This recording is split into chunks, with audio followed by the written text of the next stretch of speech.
Welcome to the Field Flight School for the A-18C Hornet. The goal of this course is to take you from zero experience all the way up to becoming a competent pilot in the field. Each lesson will build on what you learned in all previous lessons, so be sure to take your time and master the skills showcased during each flight, as it will generally be assumed that you know how to do those things on your own once a topic has been covered. Before we can do any of that, however, we need to get this Hornet relocated to Vatsiani, which is located near the ground attack training area we've set up for the course. The aircraft is on loan from the Stennis and they dropped it off here last night, so it's up to us to get it there. Unfortunately, Vatsiani has been closed to traffic for non-essential personnel until this evening.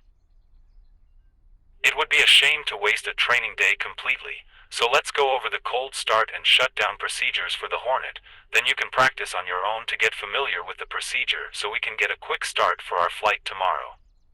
You should have gone through the official cold start procedure during your basic flight training, but that process is a bit long-winded for my taste. I'm going to show you a down and dirty quick start procedure to get us into the air as quickly as possible. To get started, look down at the panel to your right. Check that both the generator switches are on, then switch the battery to on by right-clicking it once. It's going to get pretty loud once the canopy is fully seated, look to the left-hand panel by your leg and look for the APU switch near the throttle.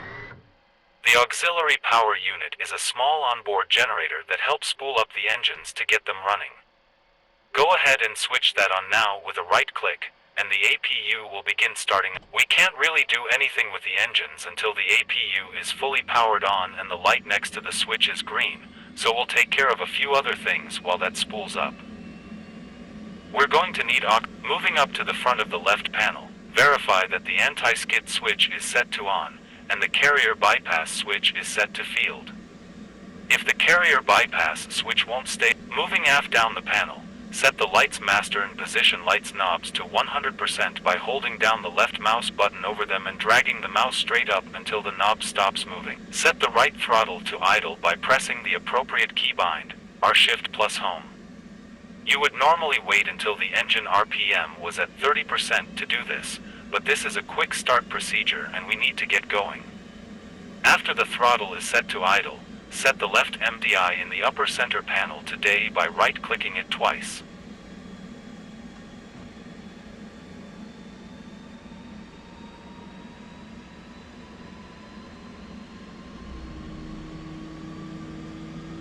Now set the right MDI to day in the same way. The lower middle display is called the AMPC. Just above and to the left of the AMPCD brightness knob is the HUD brightness knob. Find the bleed air switch on the right-hand panel. This switch is separated into two parts, a push button on the top and a rotating switch on the bottom. Rotate the bottom switch clockwise with right clicks until it comes all the way back around to norm. After the bleed air switch, find the INS switch and set it to GND with two right clicks. There's not much else we can do until the right engine is finished spooling up, so once the MDI screens are turned on, let's get them set up for takeoff. Now press the menu push button for the right MDI until you're on the SUPT page.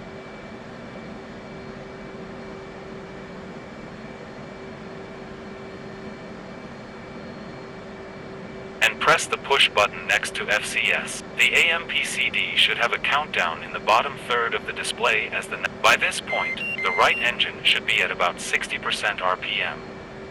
Let's crank the left engine with the engine crank switch.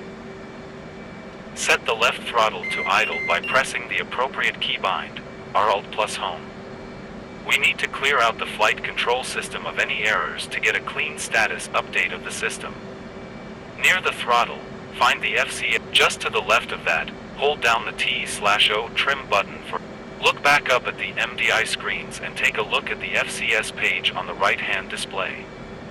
Verify takeoff trim has been correct. The FLIR is an onboard system that can be for night flights, you'll need to adjust. The Hornet has a physical countermeasure system in the form of In addition to the physical countermeasure system, Perhaps the most important system is the radar. Now let's turn on our navigation radios.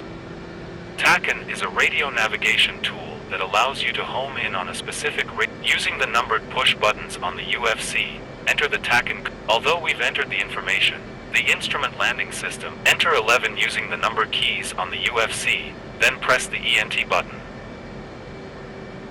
As with the TACAN, hold down the Hornet contains software that hold down the on. Next up is the data link, and hold down the on OFF. You would normally set up your radio frequencies at this point, but that is covered in the next lesson, so we'll skip that for now. Just remember to do it when you're on your own. Verify that the NWS appears on the HUD, indicating that your nose wheel steering is on. If it isn't, use the appropriate keybind to activate it. Now we wait for the quality indicator on the AMPCD. Verify that the APU has turned off, then release the parking brake by left-clicking on it.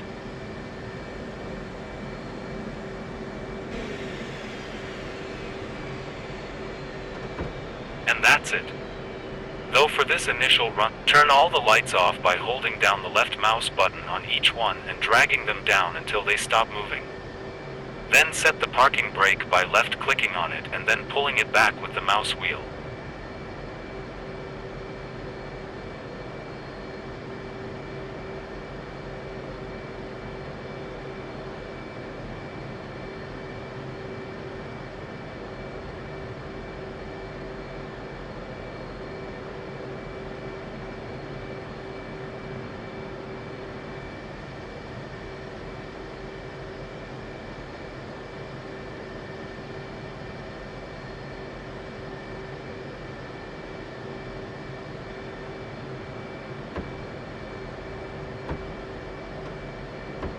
Turn the O-bogs off by left-clicking it.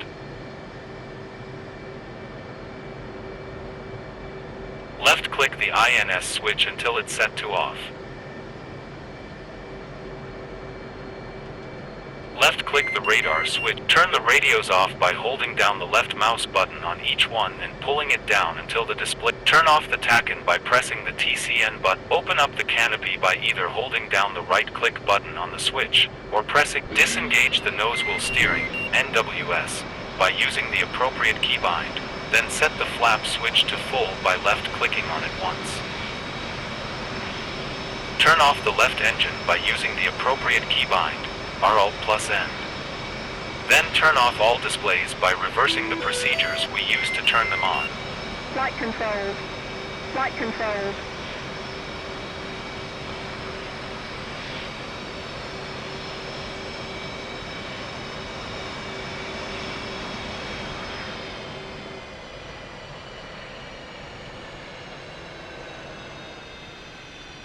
Turn off the right engine by using the appropriate keybind, R-Shift+N. Now turn off the battery to complete the shutdown by left-clicking on it once. And that completes the shutdown procedure. We're done for now, but you're free to spend some time practicing the startup and shutdown procedures so you can get them down for a quick startup for our flight this evening. You can also access the practice session for this from the lessons menu. Report back here at 2000 so we can get over to Vatsiani by the time they reopen and get the aircraft put away for the night.